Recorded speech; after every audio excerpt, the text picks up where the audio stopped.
Bueno, pues en primer lugar, muchas gracias a los ponentes previos porque respetaron de manera muy estricta los horarios y eso siempre es de agradecer. Entonces vamos a continuar con nuestras actividades del día de hoy y tengo el placer de presentar a un gran ponente y a tres panelistas, todos ellos grandes cardiólogos y sobre todo muy buenos amigos. El tema que nos ocupa es elevación de la presión arterial, un continuo cardiovascular, el reto continúa. El ponente va a ser el doctor Ernesto Germán Cardona Muñoz, que es un cardiólogo muy reconocido de Guadalajara, pero él es egresado del Hospital de Cardiología del Centro Médico Nacional Siglo XXI, honrosamente nuestra alma mater.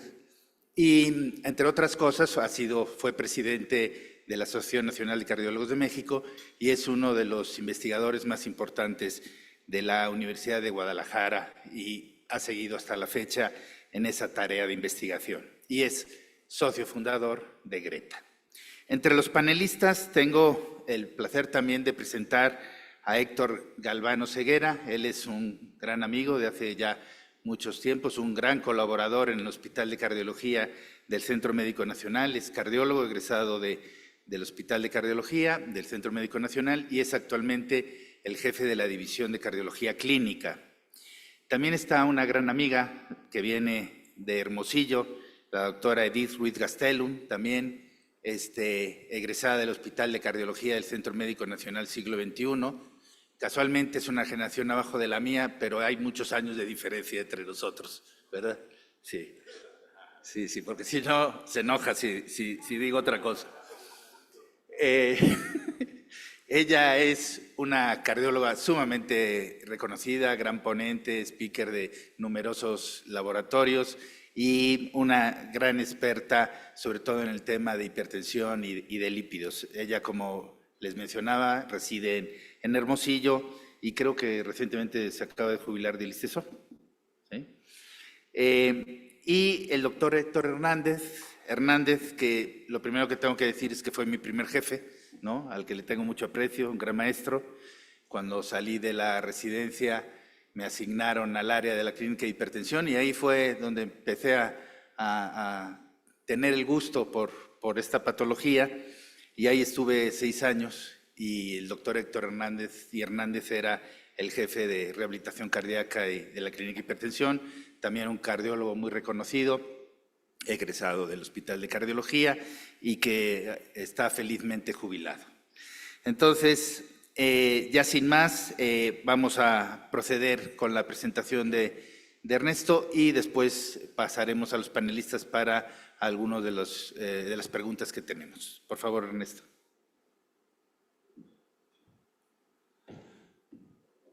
Muchas gracias. Es para mí un verdadero placer estar aquí con ustedes y formar parte de este grupo de Greta, que pretendemos dar un enfoque global e integral a la hipertensión arterial. El tema que me toca desarrollar es obviamente la hipertensión arterial como un continuo, pero es importante aclarar que no es un continuo de la presión arterial como lo vamos a ver. Sabemos que todas las sociedades que se dedican a la hipertensión y las guías nos ponen precisamente el valor de la presión arterial como un continuo. Y este es uno de los primeros mensajes que tenemos que ver. O sea, los puntos de corte realmente no debieran de existir. El decir hipertensión arterial 140, 90 o más, pues es algo que nos puede incluso estorbar. Nos puede estorbar porque quien tiene 135, 137, 139 lo ignoramos. Sabemos que cada milímetro de mercurio nos aumenta el riesgo, cada miligramo de colesterol nos aumenta el riesgo, cada miligramo de glucosa nos aumenta el riesgo, cada centímetro de cintura, cada kilogramo de peso nos aumenta el riesgo. No es el decir, si llego a 126 de glucosa soy diabético y si tengo 125 estoy libre, ¿no? Entonces, este punto. Este diagrama que me gusta mucho y que fue recientemente publicado el año pasado por la Sociedad Europea de Cardiología, me gusta mucho precisamente porque hace un énfasis particular en todos los factores que influyen para alterar la función de lo que hoy llamamos Macarena. Y fíjense cómo van desde factores ambientales, factores genéticos, factores del comportamiento, factores socioeconómicos, que por primera vez se pone el estatus socioeconómico y la deprivación social como un factor de riesgo cardiovascular. Y fíjense cómo el estatus geopolítico, el ruido ambiental, la contaminación ambiental, influyen también en la función orgánica que lleva al deterioro. No vamos a entrar en detalle con esto, y esto me sirve de base para decir, esto no es que pase en el mundo. Este reporte que fue publicado en el 2023 por la Encuesta Nacional de Salud y Envejecimiento en México, a final de cuentas lo que nos está diciendo que casi el 80% de las principales patologías de los mexicanos corresponden a Macarena. ¿Sí? Si nosotros sumamos lo que es hipertensión, diabetes, problema cardíaco, infarto y embolia, nos sale el 79.5% de los principales problemas que nos aquejan. Y aquí viene el fondo del asunto, ya lo dijeron perfectamente los panelistas y el doctor Mini que me antecedió. Hablamos de aumento de índice de masa corporal, aunque no estoy muy de acuerdo específicamente con esto.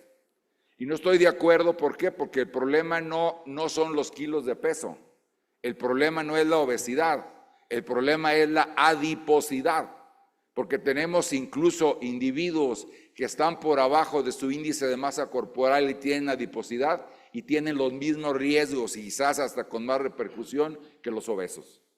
El problema es el exceso de grasa visceral, ¿sí? Aunque el individuo no tenga el índice de masa corporal para llamarse obeso. Y aquí nos dice claramente cómo repercute en el aumento de la presión arterial, de la glucosa sanguínea, la resistencia a la insulina, la alteración del metabolismo lipídico y quizás lo más importante de todo, la inflamación.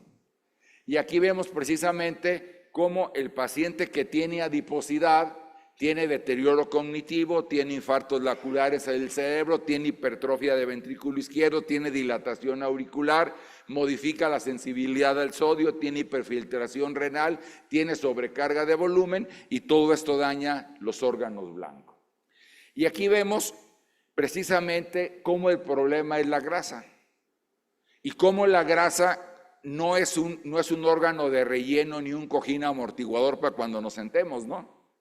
Ahora sabemos que es el órgano endocrino quizás más importante que tenemos y sabemos que tiene la capacidad de modificar el balance y la sensibilidad de la glucosa, de producir la homeostasis vascular y la coagulación, de modificar la presión arterial, de modificar la respuesta inmune y la respuesta inflamatoria a través de todo el sistema de interleucinas y de factores que modifican la movilidad, la adhesión, etcétera, de las células. Modifica la angiogénesis, modifica factores de crecimiento, modifica el metabolismo de los lípidos y controla la sensación de apetito y saciedad. Entonces, este tejido que lo considerábamos como de almacén, como de relleno, como la bodega que no queríamos ver, sabemos que tiene un papel fundamental en la modulación de la salud cardiovascular.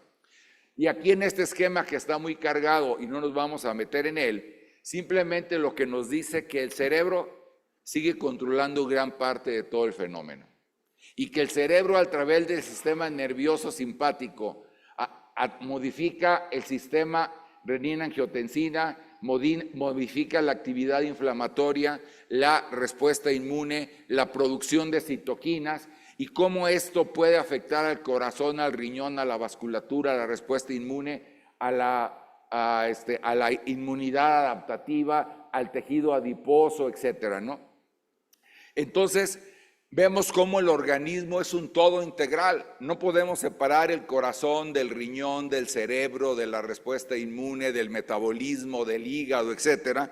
Y hemos cometido errores garrafales precisamente al quererlos separar nosotros. Y sabemos que los componentes que más nos afectan serían los metabólicos en cuanto a sobrepeso, obesidad, disglucemia, dislipidemia, enfermedad hepática y metabólica, los cardiovasculares con aumento de la presión arterial, con falla cardíaca, con fibrilación auricular, los neurológicos produciendo evento vascular cerebral, pero algo a lo que no le damos importancia y cada vez la tiene más es el deterioro cognitivo. A veces le dan mucha importancia al evento vascular cerebral isquémico hemorrágico, pero no evaluamos el deterioro cognitivo que definitivamente es producido por estos mismos factores. Y luego el riñón. Ahora, ¿qué tienen en común todas estas alteraciones? Es el daño vascular. Estas alteraciones se producen ya sea por las alteraciones metabólicas, inmunológicas, neuromorales. A final de cuentas, lo que dañan es el vaso sanguíneo, en cada uno de los diferentes órganos donde tenemos estas alteraciones.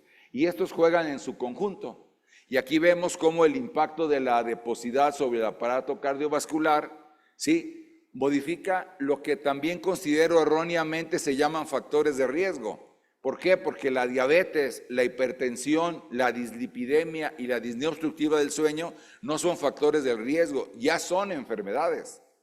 Los factores de riesgo son los que nos llevaron a ser hipertensos, los que nos llevaron a ser dislipidémicos, los que nos llevaron a ser diabéticos.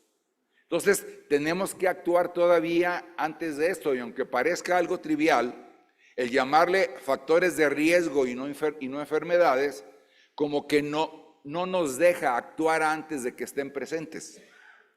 Y aquí el mensaje va a ser actuar lo más pronto mejor. Y fíjense cómo esto nos lleva a aterosclerosis, que va dañando las arterias, nos produce daño cardíaco, produciendo insuficiencia cardíaca, ya sea con fracción de eyección preservada o reducida, nos produce dilatación auricular por sobrecarga de volumen, por aumento de presión diastólica del ventrículo izquierdo, nos lleva a fibrilación auricular, nos produce tromboembolismos pulmonares cerebrales y nos lleva en general a lesiones valvulares también, como estenosis aórtica, que está producida también por este tipo de factores.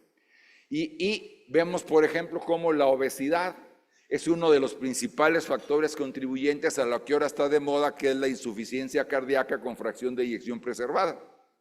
¿Por qué? Pues porque altera la rigidez del ventrículo, porque altera la distensibilidad tisular, porque produce sobrecarga de volumen, porque produce aumento de la presión diastólica, produce hipertensión venocapilar pulmonar, y todo esto nos lleva a una sobrecarga que termina en insuficiencia cardíaca, aunque la función contráctil del ventrículo esté conservada. Y aquí vemos también cómo, a final de cuentas, las enfermedades cardiovasculares, renales y metabólicas las podemos juntar en un todo, como lo hemos dicho, para formar lo que hoy llamamos Macarena. Y fíjense, aquí hablamos de prevención primordial, de fase asintomática de enfermedad y de fase sintomática hasta llegar a la muerte.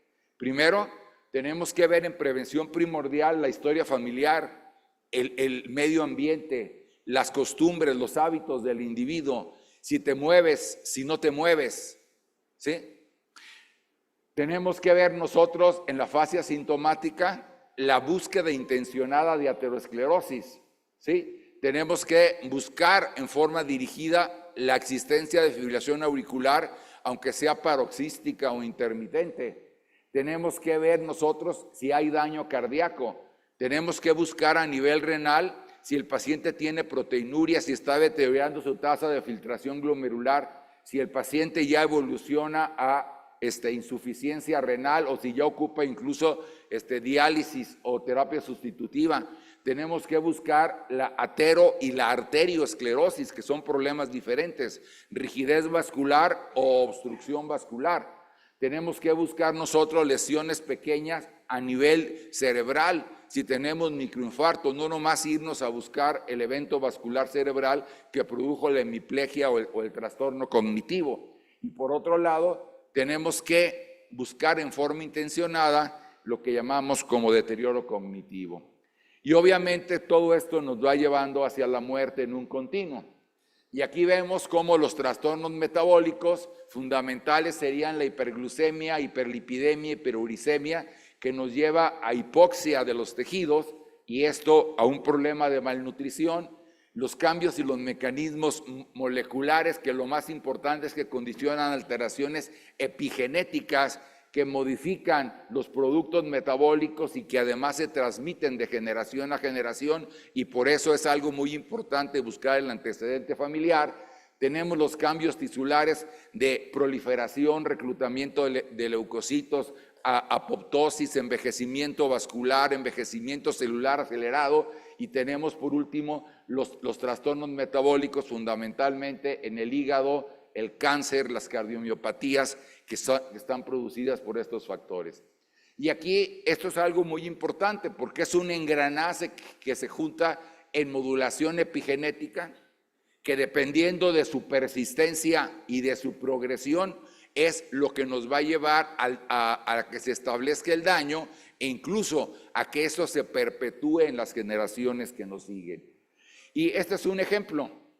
Este estudio recientemente publicado a finales del año pasado nos dice cómo el fenotipo inflamatorio y aumento de estrés oxidativo se transmite epigenéticamente de la mamá al bebé, y cómo la respuesta tanto en las arterias de la placenta como en las arterias del bebé, vemos cómo se encuentran activados, por ejemplo, los monocitos en sangre periférica, las células endoteliales humanas y en el cordón umbilical, y cómo tenemos precisamente nosotros los factores como factor de nuclear, capa beta, interleucinas, factores del monocito, factores de adhesión, cómo se encuentran incrementados tanto en la madre, pero también ya en el producto. Entonces tenemos que buscar tener madres sanas para fin de poder tener productos sanos. Y bueno, aquí tenemos los que llamamos factores de riesgo, que componen en su totalidad lo que es Macarena. Ahora, ¿qué es lo importante? El número de ellos. ¿Qué otro factor es importante? El tiempo de cada uno de ellos en los que nos exponemos al riesgo, porque esto es lo que constituye lo que hoy llamamos la carga de enfermedad. La carga de enfermedad es el número de factores por el tiempo de exposición que tenemos con ellos, que nos empieza produciendo un daño asintomático, pero que tenemos que buscarlo en forma intencionada. ¿Por qué? Porque si yo no busco la microalbuminuria, si no busco la disfunción endotelial, si no busco la disfunción eréctil, si no investigo la apnea obstructiva del sueño, si no investigo cada uno de estos factores, ¿sí?, el paciente no siente nada y no me los va a decir. Entonces tengo que buscarlos en forma dirigida e intencionada. ¿Por qué? Porque estos son los que me van a llevar, a final de cuentas, a lo que hoy llamo desenlaces duros. Y que tenemos que cambiar también el enfoque de los mismos. Porque hoy hablamos, por ejemplo, insuficiencia arterial periférica la ve el angiólogo. Síndrome isquémico coronario lo ve el cardiólogo. La insuficiencia cardíaca lo ve el cardiólogo. La insuficiencia renal lo ve el nefrólogo. El stroke lo ve el neurólogo. La ceguera la ve el oftalmólogo. El deterioro cognitivo lo ve el psiquiatra o nadie lo ve, ¿no? ¿Sí? Y entonces, ¿a qué me lleva todo esto? Precisamente ayer que se comentaba, tenemos que crear más especialistas en hipertensión arterial. Yo diría no, tenemos que crear más gente capacitada en ver Macarena en su contexto global. ¿Por qué? Porque ahorita si van a checarse de la presión, le dan su pastilla para la presión y no saben si ve bien, si no ve bien, cómo tiene el pulso periférico, cómo tiene el azúcar, cómo tiene el colesterol, cómo está la función cognitiva. Si va con el nefrólogo, ve cómo tiene la creatinina, si tiene proteinuria, etcétera, pero no se preocupa por ver cómo tiene las coronarias ni cómo tiene el cerebro, ¿sí? Bueno, con sus excepciones, obviamente, de los miembros aquí de Macarena, ¿no? ¿Sí? Ya me echaron ojos feos, ¿no? Sí, o sea, pero este es el mensaje. Tenemos que ver al paciente como un todo y no fraccionarlo, porque los desenlaces sólidos que tenemos no son otra cosa más que la expresión del daño vascular en cada uno de los órganos, aparatos y sistemas. Entonces, ¿qué tengo que hacer? Pues tengo que buscar en forma dirigida daño vascular. Y aquí vemos los dos principales componentes. Veo lo que es aterosclerosis, que es el depósito de lípidos en el subendotelio que va disminuyendo la luz vascular y comprometiendo la perfusión, y que esto relaciona fundamentalmente con infarto del miocardio y con obstrucción arterial periférica. pero nos olvidamos casi siempre de la arterioesclerosis, en el cual no hay compromiso de la luz vascular ni de la perfusión, pero que se pierden las fibras elásticas, el compliance vascular. ¿Y qué es lo que me genera? Esto tiene mucho más peso, aumenta velocidad de onda de pulso, aumenta rigidez vascular, y esto correlaciona más con daño renal, con evento vascular cerebral y con insuficiencia cardíaca. Entonces, no quiere decir también que sean patologías independientes, porque pueden coexistir. Puedo tener aterosclerosis y arterioesclerosis, pero tengo que buscarlas porque se diagnostican y se buscan en forma distinta, ¿no? Y aquí vemos cómo en las mismas guías que mencionábamos de la Sociedad Europea de Cardiología del año pasado, nos mencionan lo que llamamos todavía hipertensión en forma aislada, cómo afecta a los diferentes órganos, aparatos y sistemas, incluyendo precisamente la microcirculación. Ahora, ¿qué impacto tiene la presión? No me voy a meter con los nefrólogos, pero aquí nos dice cómo conforme voy aumentando la presión arterial media, voy deteriorando la tasa de filtración glomerular. Entonces, si quiero preservar la función renal, pues tengo que cuidar que mi presión arterial media no se incremente.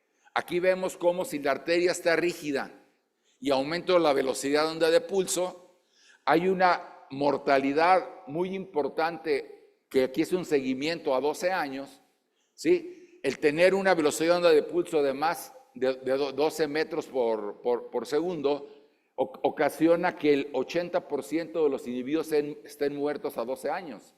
En cambio, si yo tengo una velocidad de menos de 9 metros por segundo, están vivos el 80%. O sea, ¿qué quiere decir esto? Que la arteria rígida me va a producir aumento en la mortalidad. Y esto obviamente es muy sabido. Desde Osler decía que el individuo era tan viejo como sus arterias, ¿no? O sea, que la vejez del individuo estaba relacionado con sus arterias. ¿Cómo podemos investigar el estado vascular? Bueno, aquí vemos un simple Doppler carotidio o femoral, y no porque nos interesen las carótidas o las femorales, sino porque son las más accesibles para poderlas ver con precisión. Nos permite ver hoy en día el grosor de la capa íntima media, ya sea carotidia o femoral, como un muestreo de cómo está el resto de la tubería. No es porque nos interese ver específicamente estas arterias. ¿Y qué podemos ver ahí? Pues podemos buscar intencionadamente placas, como se encuentran en estos individuos, que vemos claramente placas en los bulbos carotidios, tanto en la pared anterior como en la pared posterior, y que si somos más acuciosos podemos hacer la histología virtual para poder ver el contenido de lípidos, tejido fibroso, inflamación o algo en la placa que me pudiera hablar de la estabilidad o inestabilidad potencial de esta placa. Y bueno, vemos cómo la lesión va creciendo y va evolucionando. Aquí no me quiero referir al esquema que todos conocemos, sino al impacto en los desenlaces. Si yo no tengo placas y estoy actuando en este nivel, tengo menos de 5% de probabilidad de tener un evento isquémico. Si tengo placas intermedias, tengo más del 50% de tener un evento isquémico en cualquier parte del territorio vascular. Y si ya tuve un evento y sigo teniendo placas, tengo más de un 50% de probabilidades de tener un segundo evento vascular. Entonces, esto es lo que tenemos que hacer. Ojalá y todos pudiéramos empezar a actuar desde aquí antes de que se formaran las placas. Y bueno, este es un estudio que presentó el doctor Valentín Fuster el año pasado, precisamente, y que es muy interesante porque él habla de la relación que existe entre el calcio coronario y la presencia de placas en los desenlaces sólidos que estamos nosotros hablando. ¿Y qué nos dice en resumen? Nos dice que si yo tengo calcio coronario elevado y tengo placas carotidias, tengo mucho más probabilidades de tener un evento isquémico, sí, en el corte, en los pacientes incluso de bajo riesgo, de riesgo intermedio, de riesgo alto. El tener calcio coronario y placas carotidias, fíjense la cantidad de eventos, ¿sí?, que se encuentra, y cómo los pacientes de bajo riesgo, o que llamamos de bajo riesgo, tienen casi la mitad presencia de placas carotidias y de calcio coronario incrementado. O sea que el que a simple ojo diga yo tengo bajo riesgo, es paciente de bajo riesgo, no me excluye la responsabilidad de estudiarlo, ¿no? Y luego va más adelante, porque ve al seguimiento durante los años, también un seguimiento de 13 años, nos ve cómo les va a los que tienen precisamente placas carotídeas, a los que tienen calcio coronario positivo, etcétera. Acá está evaluado por el score de calcio y aquí está evaluado por la presencia de placas carotídeas, y vemos cómo, de acuerdo al cuartil, entre más placas tienes o más calcio coronario tienes, el número de eventos que se producen pues es mayor. Entonces hay una relación directa entre el calcio coronario, la presencia de aterosclerosis evaluada a nivel carotídeo o a nivel femoral, con los desenlaces. Y nos dice algo más. Si yo le doy tratamiento a mi paciente, ¿qué pasa con los que son respondedores, pudiéramos llamarle, y los que son progresores? Porque hay pacientes que, aunque les demos el tratamiento para la aterosclerosis o para la presión, sus placas siguen progresando. Y hay otros que las placas se estabilizan o disminuyen. Y él ve obviamente que en los que son progresores, obviamente la tasa de mortalidad es mucho mayor que en los que fueron regresores. O sea, los que logran estabilizar la placa con el tratamiento mejora importantemente su pronóstico y disminuye la mortalidad. Los que sigue creciendo la placa siguen incrementando en forma significativa a más del doble el número de muertes. Y ahora, ¿cuál es nuestra realidad? Que como analizamos al paciente en forma disecada, ¿sí? ¿Qué pasa esto? A veces tratamos la diabetes y nos ponemos como meta hemoglobina glucosilada y logramos tasas de control aceptables. A veces nos ponemos metas de control para menos de 130/80, de menos 140/90, a ver quién tiene LDL de menos de 100, quién recibe estatinas, etcétera. Pero cuando vemos qué porcentaje de pacientes son tratados de todos estos elementos en forma conjunta, vemos que nuestra tasa de control se encuentra por abajo del 20%. O sea que el 80% o más de nuestros pacientes no los estamos manejando en forma adecuada con un enfoque integral. Y ahora, hablando nomás de presión. Esta diapositiva me gusta mucho. Esta fue sacada del estudio Sprint, en el cual, ¿qué nos dice aquí? Si yo tengo el paciente que no es hipertenso y lo trato y lo controlo, los desenlaces en enfermedad cardiovascular, cardíaca o cerebrovascular son muy parecidos a si el paciente no fuera hipertenso. Pero si yo a mi paciente le doy tratamiento, pero no lo llevo a meta, le va casi igual que si no lo tratara. O sea que si yo le doy a mi paciente un tratamiento y no lo llevo a meta, estoy tirando el dinero. ¿Por qué? Porque al paciente le va a ir casi igual que si no lo tratara. Y fíjense cómo aquí estamos hablando también en un seguimiento que son a 300 meses, ¿sí? Que estamos hablando algo así como 15 años, ¿no? O 14 años, ¿no? A veces cometemos el error de ver las cosas hasta la punta de la nariz. Y fíjense cómo si vemos a corto plazo, creemos que les va igual. Si lo vemos a 2, 3 o 4 años, pero no. Tenemos que ver esto a largo plazo. Y esto no voy a meter con estas guías, ¿sí? Esto viene en el Standard of Care, nada más haciendo énfasis en lo que decía el doctor Alcocer en la plática pasada. Aquí se supone que son guías para manejar diabetes, pero ¿qué es la parte importante? Que ya incluyen todas las estatinas como primera etapa de manejo del paciente diabético. ¿Por qué? Porque ya se dieron cuenta que lo que hace la diabetes no es subir el azúcar, sino es dañar los vasos. Y que el diabético daña los vasos más pronto con niveles más bajos de LDL que el no diabético.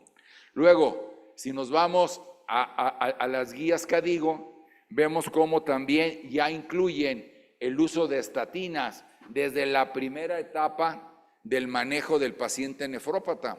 Y como decía el doctor Alcocer, ponen a los inhibidores de SGLT2 como fármacos de primer manejo, cuando que se supone que eran fármacos para el manejo de la diabetes mellitus. Y cuando nos vamos al manejo del daño renal, pues vemos cómo utilizamos fundamentalmente análogos de GLP-1, inhibidores de SGLT2, que están actuando a diferentes niveles de la nefrona, produciendo disminución de daño y protección del deterioro funcional del riñón. Entonces, todo esto sustenta el hecho de la visión conjunta que tenemos que tener. Y esto, que es un estudio que se hizo con Tirzepatide, nos muestra cómo cuando nosotros bajamos de peso, obviamente disminuimos la diabetes. ¿Sí? Como cuando nosotros bajamos de peso, ¿sí?, también estamos disminuyendo la masa ventricular izquierda. Como cuando nosotros bajamos de peso, disminuimos las hospitalizaciones y el empeoramiento de la insuficiencia cardíaca. O sea, que no podemos ver esto en forma separada. Y aquí vemos cómo no tenemos que irnos a un grupo farmacológico. Se decía, análogos de GLP-1 son lo máximo. Se decía, inhibidores de SGLT2 son los máximos. Pues este estudio acaba precisamente acaba de ser reportado justamente cómo si combino inhibidores de SGLT2 con análogos de GLP-1, todavía tengo un beneficio adicional a si los uso en forma separada, ¿no? Y aquí estamos hablando en desenlaces sólidos, que estamos hablando en presencia de los MEIS. Y vemos cómo si yo modulo inflamación, también al modular inflamación, ¿sí?, logro disminuir eventos cardiovasculares sin modificar el LDL, sin modificar glucosa. Veo cómo tenemos ya nosotros herramientas para controlar metabólicamente mejor al paciente, como la insulina semanal obtiene el mismo control que la insulina de aplicación diaria. Vemos nosotros la supuesta vacuna para la hipertensión que modifica la expresión del ARN y que se va a aplicar en forma semanal. Y vemos lo que va adelante, que son los fármacos que bloquean la síntesis de la aldosterona, en el cual vemos cómo logran reducciones de la presión arterial y disminución de la progresión del daño. Y ya para terminar, sí, lo que vamos a hacer nosotros es esta propuesta que tenemos por parte de Greta, que no salió bien, porque no se ven los fondos, pero bueno, en el cual también se propone incluir las estatinas desde la primera etapa en todo el paciente hipertenso para disminuir el daño vascular. Y obviamente elegir medicamentos desde el principio que eviten el daño a órgano blanco. ¿Y cuál es el nivel que quiero yo del LDL? Fíjense cómo por arriba de 60. Estos son un estudio en autopsias de individuos que mueren de problemas no cardiovasculares. Y vemos cómo el que tiene desde arriba de 60 de LDL ya tenemos placas. Y tenemos que procurar evitar el envejecimiento vascular acelerado para evitar el daño importante. Esto se los dejo como una invitación del doctor Julio Chirinos, que está en la Universidad de Pensilvania y es actualmente el presidente de la North American Artery. Nos hace una invitación para participar en su congreso que va a ser el próximo mes. Y está haciendo un programa para afiliación a los interesados en América Latina con una cuota relativamente modesta, que es $75 por la afiliación y el derecho al congreso virtual, y para los estudiantes $25. Se puede escanear el QR que está ahí y con eso obtener toda la información, y el que no, estamos a la orden para hacerlo. Muchísimas gracias.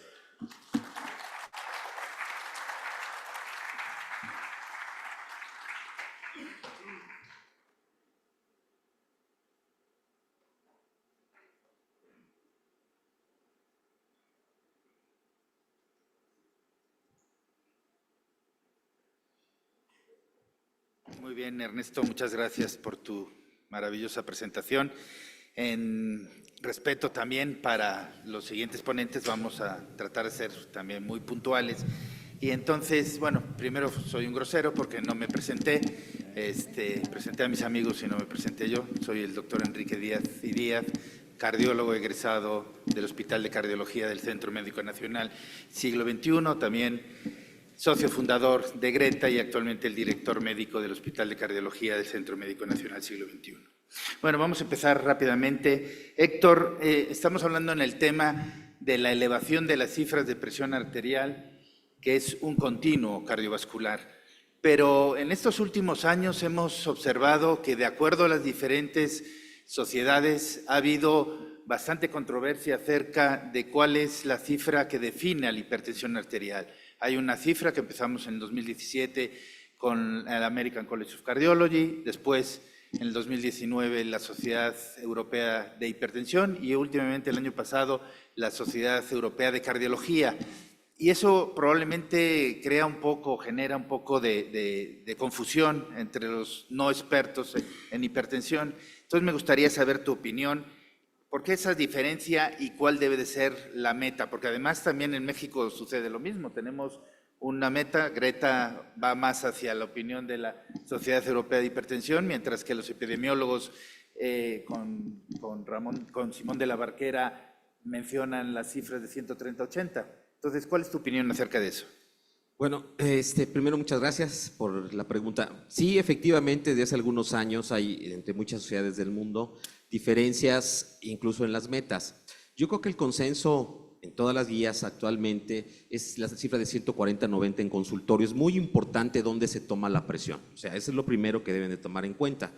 Hubo una controversia, sobre todo desde el estudio Sprint, cuando sacó que entre más bajo mejor, 130-80, pero la forma de medir la presión era diferente. Si ustedes ven la metodología, pues era una persona que llegaba, se sentaba en un lugar aislado con un equipo digital especial. Es más, no había ni alguien con él, no había un humano, él solito apretaba el botón, en su conciencia sola, casi meditando. Pues obviamente sabemos que eso influye en la presión arterial, como lo vimos ayer en el taller. Por eso fue una de las razones que en Estados Unidos sacaron las guías, ellos decían que hipertensión era 130-80.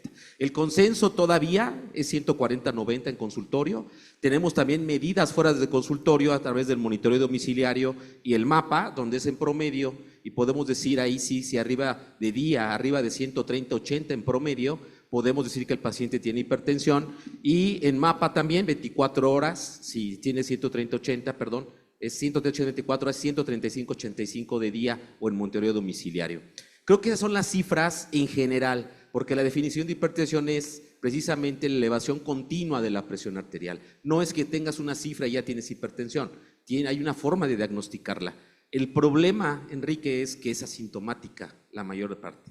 Por eso yo sigo considerando que medir la presión es uno de los signos más importantes de detectar Macarena. Si un paciente llega, tenga obesidad o no tenga obesidad, tiene presión alta, ya tiene un adelanto y ya tiene un daño vascular, ya sus arterias envejecieron. Hay técnicas que comentaba el doctor, como la visión de pulso, la rigidez arterial, que también puede decir la edad vascular. Incluso el envejecimiento vascular, la clasificación de Framingham de riesgo, te dice la edad vascular de la gente.